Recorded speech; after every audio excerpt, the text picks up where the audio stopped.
Nuevamente habla para ustedes el hermano Alexander Castellano, siempre desde la Iglesia de Cristo en Ciudad Berliot.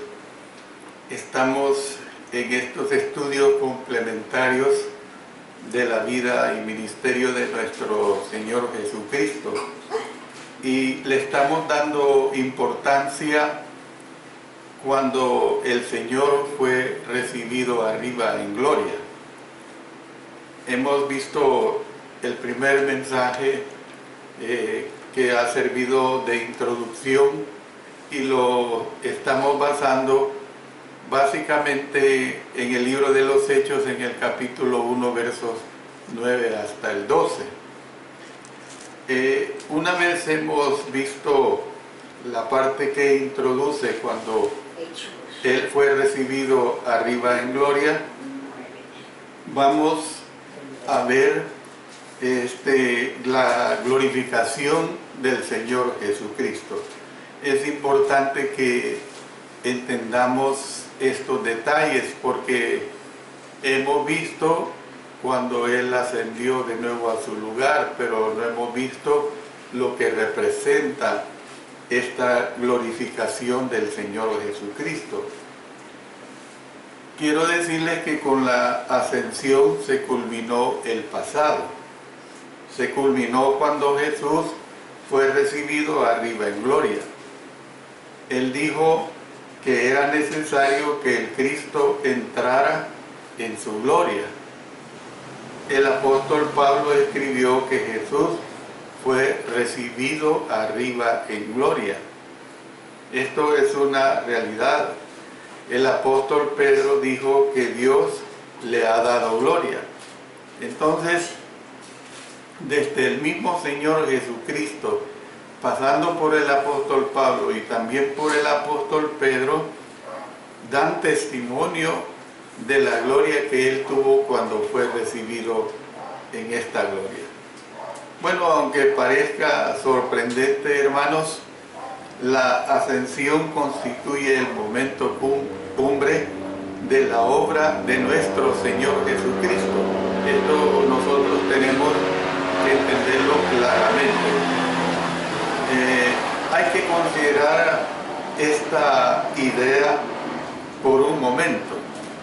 Bueno, ¿qué es más emocionante, hermanos? ¿Llenar ciertos requisitos o lograr aquello para lo cual se llenan tales requisitos?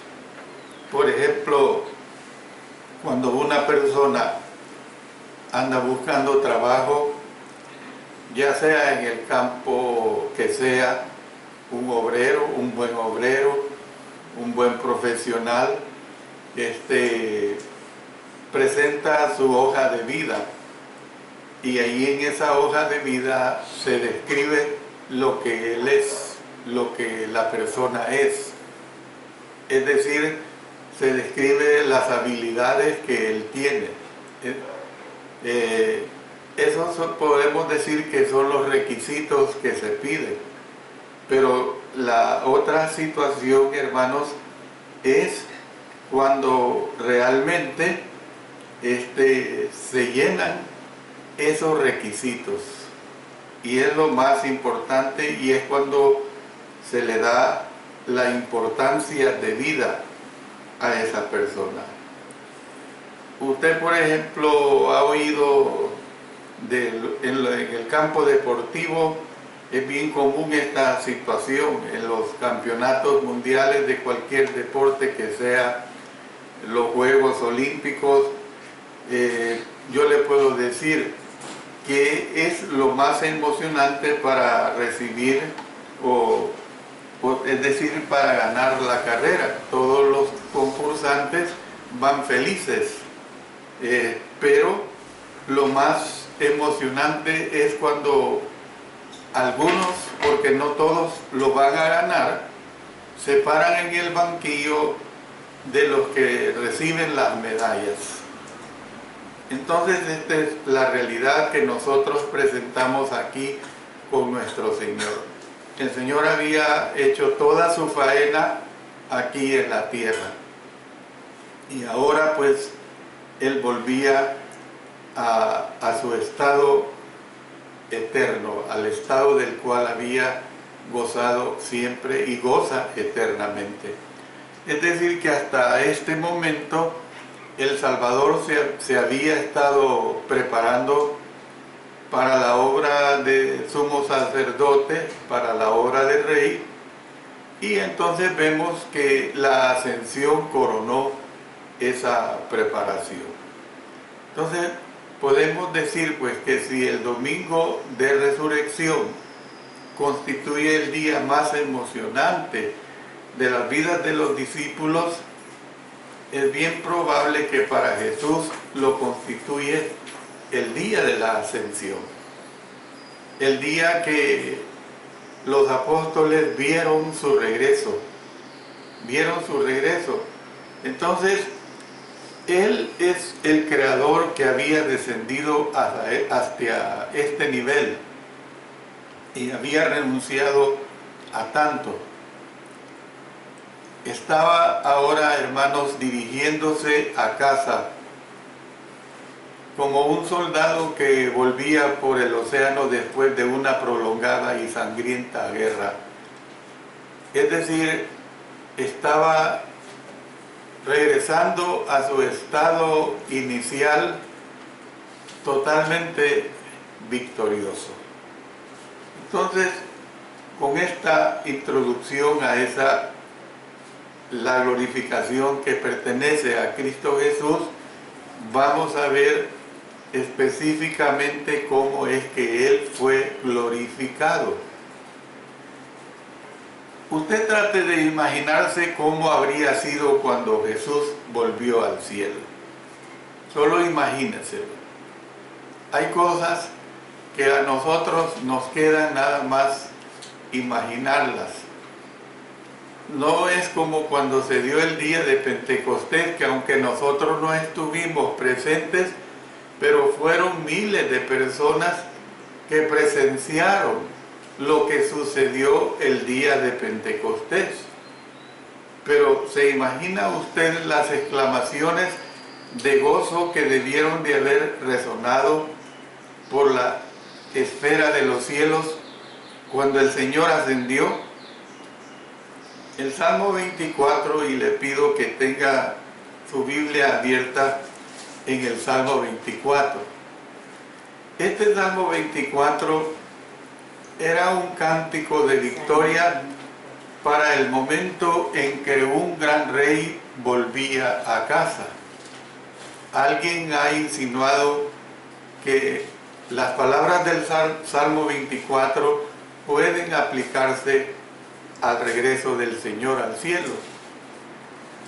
Visualice usted mediante el uso de este pasaje cómo habría sido cuando Jesús ascendió. ¿Cómo habría sido cuando Jesús ascendió? Visualice usted e imagínese la alegría cuando Jesús ascendió al cielo, cuando volvió, pues, porque no es que tomó por primera vez ese lugar, sino que volvió a tomar ese estado de gloria eterna que Él ya tenía. Mientras Él asciende, los ángeles lo reciben y podemos decir que lo escoltan. Cuando estos ángeles se acercan a la ciudad celestial, este es el clamor que sale de sus bocas. Note el versículo 7. Alzad, oh puertas, vuestras cabezas, o sea, levanten, y alzaos vosotras puertas eternas, y entrará el Rey de Gloria. Muy bonito, muy hermoso. Los que están dentro de la ciudad responden. Noten el verso 8. ¿Quién es este Rey de Gloria? Miren qué bonito. ¿Quién es este Rey de Gloria? Los ángeles, junto con Jesús, exclaman aquí en este mismo verso 8, Jehová el fuerte y valiente, Jehová el poderoso en batalla. Y noten el verso 9. Alzad, oh puertas, vuestras cabezas, levantaos pues vuestras cabezas, y alzaos vosotras, puertas eternas, y entrará el Rey de Gloria. Muy, muy lindo. Una vez más, los que están dentro de la ciudad preguntan, noten el verso 10, ¿quién es este Rey de Gloria? ¿Quién es este Rey de Gloria? Hermanos, cuando el Señor Jesús entró por las puertas del cielo, Él recibió de nuevo la gloria que había compartido con el Padre antes que el mundo fuese.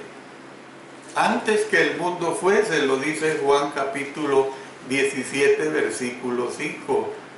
Él mismo en su oración dice, la gloria que tuve antes que el mundo fuese. Esa es la realidad.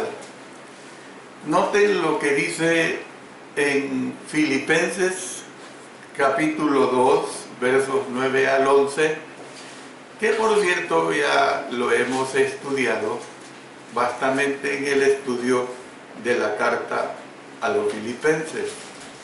Dice, por lo cual Dios también le exaltó hasta lo sumo y le dio un nombre que es sobre todo nombre, para que en el nombre de Jesús se doble toda rodilla de los que están en los cielos y en la tierra y debajo de la tierra, y toda lengua confiese que Jesucristo es el Señor, para gloria de Dios Padre. ¿Qué nombre es ese? La parte que sigue del versículo indica que el nombre, hermanos, era Jesús. Si alguien objetara que el nombre se le dio a Jesús cuando Él nació, bueno, yo le pido que veamos lo que dice Mateo capítulo 1 y el versículo 21. Miren, ahí lo deja demasiado claro. Y dará a luz un hijo, y llamará su nombre Jesús, porque Él salvará a su pueblo de sus pecados. Vemos claramente que ahora se le podía dar porque era una realidad ya que había llevado a cabo la obra de la redención. Estaba completada. Ya no estamos en una etapa en el proceso. Ustedes saben lo que es un proceso. Un proceso es ir paso por paso. Aquí estos pasos ya han terminado. Su obra redentora había concluido. Y había concluido con tremendo éxito, hermanos. Entonces, ¿qué es lo que vemos? Todos los ejércitos del cielo comenzaron a alabarlo como el Cordero sin mancha que fue inmolado por los pecados de la humanidad. Miren lo que dice en 1 Pedro capítulo 1, versos 18 y 19. Dice ahí claramente de la siguiente forma: sabiendo que fuisteis rescatados de vuestra vana manera de vivir, la cual recibisteis de vuestros padres, no con cosas corruptibles como oro o plata, sino con la sangre preciosa de Cristo, como de un cordero sin mancha y sin contaminación. Entonces, hermanos, esto es remachado por el apóstol Juan cuando en el libro de Apocalipsis escribió lo siguiente. Note lo que dice Apocalipsis capítulo 5 versos 11 y 12. Dice, y miré y oí la voz de muchos ángeles alrededor del trono y de los seres vivientes y de los ancianos, y su número era millones de millones, que decían a gran voz: el Cordero que fue inmolado es digno de tomar el poder, las riquezas, la sabiduría, la fortaleza, la honra, la gloria y la alabanza. Luego, hermanos, dice el apóstol Pablo que Él le sentó a su diestra en los lugares celestiales. Efesios capítulo 1, versículo 20. Entonces, usted puede entender, hermano y amigo, que el Señor Jesucristo es totalmente glorificado, que no hay ninguna duda de ello. Pero veamos algunos aspectos, vamos a ver en este mensaje, solo dos aspectos. Él fue glorificado como un sumo sacerdote. Cuando Jesús ascendió, Él llegó a ser nuestro sumo sacerdote. Bajo el antiguo pacto, el pueblo judío tenía un sumo sacerdote, pero este sumo sacerdote tenía limitantes. Con el Señor Jesucristo no hay limitaciones ya. Ahora, esto no quiere decir que nosotros como los cristianos legítimos y verdaderos vamos a hacer lo que querramos. No hay limitantes en el sentido de saber usar la bendición que tenemos nosotros a Jesús como el sumo sacerdote. El autor del libro a los Hebreos dijo que nosotros tenemos un gran sumo sacerdote que traspasó los cielos. Los sumos sacerdotes antiguos testamentarios para el pueblo judío, que dejó de ser pueblo preferido para Dios, ahora el pueblo preferido es su iglesia, los salvos, los que hemos obedecido. Ellos no traspasaron el cielo, ellos no ascendieron al cielo. Entonces Jesús, el Hijo de Dios, es el que traspasó esos cielos. En Hebreos capítulo 4, verso 14, lo deja completamente claro. Es probable que esta sea una figura, hermanos, retórica, que indica que Cristo pasó por el cielo donde se encuentran las aves, por el cielo donde están las estrellas, y lo más grandioso, hermanos, es que llegó hasta el cielo donde está Dios. ¡Qué bello! Llegó hasta el cielo donde está Dios, llegó hasta el cielo donde Él estaba ya, volvió a su lugar de bendición eterna.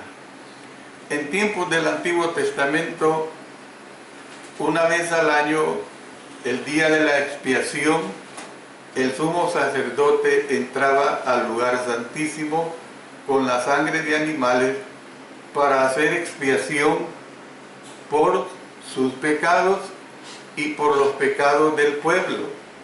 Solamente le doy como referencia el capítulo 16 del libro de Levítico, donde allí se habla la función que desarrollaba por la expiación del pueblo el sumo sacerdote. Como nuestro sumo sacerdote, que Cristo es ahora, hermanos, al volver al cielo, Él entró en un sentido con su propia sangre. El sumo sacerdote antiguo testamentario usaba la sangre de animales. Él, Jesucristo, como sumo sacerdote, se ganó ese lugar con su propia sangre para hacer expiación por nuestros pecados. Bueno, en relación con esto, también el autor del libro a los Hebreos dice, leamos en Hebreos capítulo 9, versos 11 y 12. Pero estando ya presente Cristo, sumo sacerdote de los bienes venideros, no por sangre de machos cabrillos, ni de becerros, sino por su propia sangre, entró una vez para siempre en el lugar santísimo, habiendo obtenido eterna redención. Y más adelante, aquí en este mismo capítulo, en el verso 24, dice: porque no entró Cristo en el santuario hecho de mano. O sea, refiriéndose al santuario hecho de mano bajo el antiguo pacto. Figura del verdadero, era figura nada más. Lo que es figura no es lo permanente, sino, mire lo que dice, sino en el cielo mismo, para presentarse ahora por nosotros ante Dios. Hermanos, esa es la garantía que nosotros tenemos de este sumo sacerdote. Vayamos un poquito más adelante aquí en Hebreos capítulo 10 y ahora consultemos el versículo 12.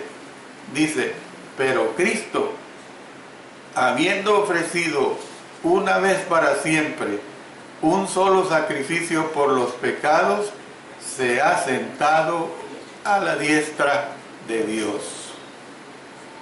Hermanos, otra característica pues del oficio de sumo sacerdote de Jesús es que Él es nuestro mediador. ¡Qué felicidad! Que nosotros no tenemos un mediador humano, una mujer o lo que sea, lo que los hombres se inventan y que ponen como mediadores. La característica del oficio de este sumo sacerdote, que es nuestro Señor Jesucristo, es que Él es nuestro mediador. El apóstol Pablo escribió en 1 Timoteo capítulo 2 versículo 5: porque hay un solo Dios y un solo mediador entre Dios y los hombres, Jesucristo hombre. Un maravilloso aspecto de este plan lo constituye el hecho de que este es un oficio en el cual el Señor Jesús se compadece. Consultemos una vez más esta bella carta a los Hebreos en el capítulo 4, versículos 15 y 16. Porque no tenemos un sumo sacerdote que no pueda compadecerse de nuestras debilidades, sino uno que fue tentado en todo según nuestra semejanza. Y luego dice: acerquémonos pues confiadamente al trono de la gracia para alcanzar misericordia y hallar gracia para el oportuno socorro. Entonces, hermanos, ¿qué es lo que nosotros podemos ver? Que tal vez la anterior sea una razón por la que era importante que Jesús ascendiera corporalmente al cielo. Se ha dicho que siempre habrá una parte de Jesús que es hombre. Note la palabra hombre en 1 Timoteo capítulo 2 verso 5, que ya hemos leído, pero quiero que le ponga cuidado. Un solo mediador entre Dios y los hombres, Jesucristo hombre. El apóstol Pablo usó una terminología parecida en el sermón del Areópago. Cuando él, miren lo que dice en Hechos capítulo 17 versículo 31. Él dice: ha establecido un día en el cual juzgará al mundo con justicia, noten acá, por aquel varón quien designó, dando fe a todos, por haberle levantado de los muertos. Hermanos, en la escena del trono que se nos presenta en Apocalipsis capítulos 4 y 5, el Cordero, o sea Jesús, hermanos, está de pie delante del trono y está como inmolado. Mire lo que dice Apocalipsis capítulo 5 y el versículo 6. Dice así, de esta manera: y miré y vi que en medio del trono y de los 4 seres vivientes y en medio de los ancianos estaba en pie un cordero como inmolado, que tenía 7 cuernos y 7 ojos, los cuales son los 7 espíritus de Dios enviados por toda la tierra. Esto, hermanos, insinúa para algunos la posibilidad de que en un sentido Él sigue teniendo las señales de la crucifixión en el cielo. Y es que el Señor Jesucristo, hermanos, la crucifixión de Él fue una crucifixión verdaderamente hermosa. La crucifixión de Él fue algo que le dio el mérito y que le hizo el que con toda libertad Él pudiera volver al cielo. Hermanos, después que Jesús ascendió, Él no olvidó cuán débil es la carne, ni cuánta dificultad tenemos usted y yo mientras estamos en este cuerpo físico. Es una realidad. Él sabe lo débil que nosotros somos, lo débil que es nuestra carne. Pero ¿qué pasa? Como sumo sacerdote nuestro que es, Él recuerda y Él comprende. Ahora bien, esto no significa que Jesús consienta nuestros pecados, ni que automáticamente los perdone, pero es consolador saber que Él entiende que nos resulta totalmente difícil hacer el bien y que por eso se compadece de nosotros.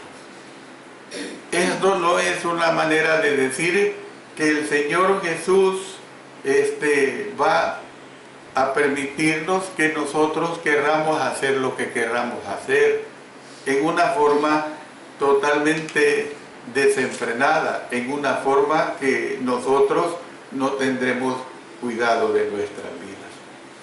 Pero otra cosa más, fíjense bien, glorificado como sumo sacerdote, usted lo entiende por la palabra de Dios, la explicación que el Señor me permite dar, pero fue glorificado como rey. Miren qué hermoso. Usted entiende la figura de rey o de presidente. Cuando este presidente que actualmente nosotros tenemos, si usted vio la toma de posesión, cuando él va al estrado como un ciudadano que ha sido elegido como el nuevo presidente de esta nación, si usted le puso cuidado, él no recibe honores como presidente de la nación. Entra como el ciudadano presidente que va a tomar posesión. Pero cuando ya regresa investido del poder del presidente de la nación, él entonces recibe honores. Hermanos, el honor que nuestro Señor recibe como rey no es ni parecido ni comparable con el honor que recibe cualquier rey terrenal aquí en esta tierra. Jesús realmente llegó a ser nuestro sumo sacerdote. No obstante, cuando oímos la palabra glorificado, es bien probable que la relacionemos con el hecho de que fue coronado como un rey único, un rey que tiene potestad, hermanos, sobre cualquier eminencia que está en esta tierra. Como ya se hizo notar, Jesús fue recibido arriba en el cielo y se sentó a la diestra de Dios. Una y otra vez las Escrituras declaran que Cristo está ahora a la diestra de Dios. Cuando Esteban moría, él tenía, dice, puesto los ojos en el cielo y vio la gloria de Dios y a Jesús que estaba a la diestra de Dios, y dijo: he aquí veo los cielos abiertos y al Hijo del Hombre que está a la diestra de Dios. Hermanos, algo verdaderamente maravilloso. Pablo instó a todos los cristianos a buscar las cosas de arriba, donde está Cristo sentado a la diestra de Dios. El apóstol Pedro escribió acerca de Jesucristo diciendo que habiendo subido al cielo está a la diestra de Dios, y a él están sujetos ángeles, autoridades y potestades, hermanos. Imagínense qué glorioso, qué glorioso. En el día de Pentecostés, póngale cuidado, el apóstol Pedro usó los espectáculos y sonidos milagrosos de ese día como prueba de que Jesús fue sentado a la diestra de Dios y que por lo tanto coronado como Señor. Noten lo que dicen los versos 33 al 36 del capítulo 2 del libro de los Hechos. Así que, exaltado por la diestra de Dios y habiendo recibido del Padre la promesa del Espíritu Santo, ha derramado esto que vosotros veis y oís, porque David no subió a los cielos, pero él mismo dice: dijo el Señor a mi Señor, siéntate a mi diestra hasta que ponga a tus enemigos por estrado de tus pies. Sepa pues ciertísimamente toda la casa de Israel, que a este Jesús a quien vosotros crucificasteis, Dios le ha hecho Señor y Cristo. El apóstol Pablo, hermanos, escribió que Dios levantó a Jesús de entre los muertos. Miren lo que dice Efesios capítulo 1, versos 20 al 22. Sentándole a su diestra en los lugares celestiales, sobre todo principado y autoridad y poder y señorío, y sobre todo nombre que se nombra no solo en este siglo, sino también en el venidero, y sometió todas las cosas bajo sus pies, y lo dio por cabeza sobre todas las cosas a la iglesia. Hermanos, es algo muy grandioso. Yo quiero decirle que si usted está familiarizado con las coronaciones que se dan, tenemos que entender que este anuncio que aquí se dio y que fue una realidad, era el anuncio nada menos que de parte del cielo, en el sentido de que el Señor Jesús había sido coronado Rey de Reyes y Señor de Señores. Qué maravillosa ocasión debió haber sido cuando Cristo fue coronado Rey y se sentó en el trono para gobernar con su Padre. Muchos creen que la visión nocturna del profeta Daniel, que se recoge en el capítulo 7, describe la coronación del Señor Jesús. Y vamos a leer los versos 13 y 14 de Daniel capítulo 7. Miraba yo en la visión de la noche, y he aquí con las nubes del cielo venía uno como un hijo de hombre, pongámosle Jesús, que vino hasta el anciano de días, Dios, y le hicieron acercarse delante de él, y le fue dado a Jesús dominio, gloria y reino, la iglesia, para que todos los pueblos, naciones y lenguas le sirvieran. Su dominio es dominio eterno, que nunca pasará, y su reino uno que no será destruido. Yo quiero terminarles diciendo esto, hermanos y amigos en el Señor. Poco antes de su ascensión, el Señor Jesús afirmó que a Él se le había dado toda potestad en el cielo y en la tierra. Y esto es una realidad. Antes de que Él ascendiera, Él les dijo a sus apóstoles que predicaran el poderoso evangelio en el nombre de Él, porque Él tenía toda potestad y toda autoridad en el cielo y en la tierra. Entonces, hermanos, solo hay un Señor. Solo hay un Señor sobre todo, y este es el Señor Jesús. Entonces, no podemos enumerar todos los pasajes neotestamentarios que se refieren a Jesús como Señor. Hay una diversidad de pasajes que se refieren a Él como Señor. Pero hermanos, la ascensión nos da certeza de esta gran verdad. Esa es la realidad. Él no se quedó en la tumba. Cuando el apóstol Pedro predica su mensaje poderoso de salvación y que se convierten 3,000 personas o más, él dice: la tumba de David ahí está, ustedes pueden visitarla. Y David era el rey por excelencia del pueblo judío, lo amaban, lo querían, a pesar de su pecado de adulterio, y todo el Señor le perdonó. Pero ustedes pueden visitar esa tumba, pero la tumba del Señor Jesús, vayan y la van a encontrar completamente vacía. Ese es el poder de la muerte de nuestro Señor Jesucristo, que la venció, resucitó, volvió al cielo. La ascensión nos da certeza de esa gran verdad.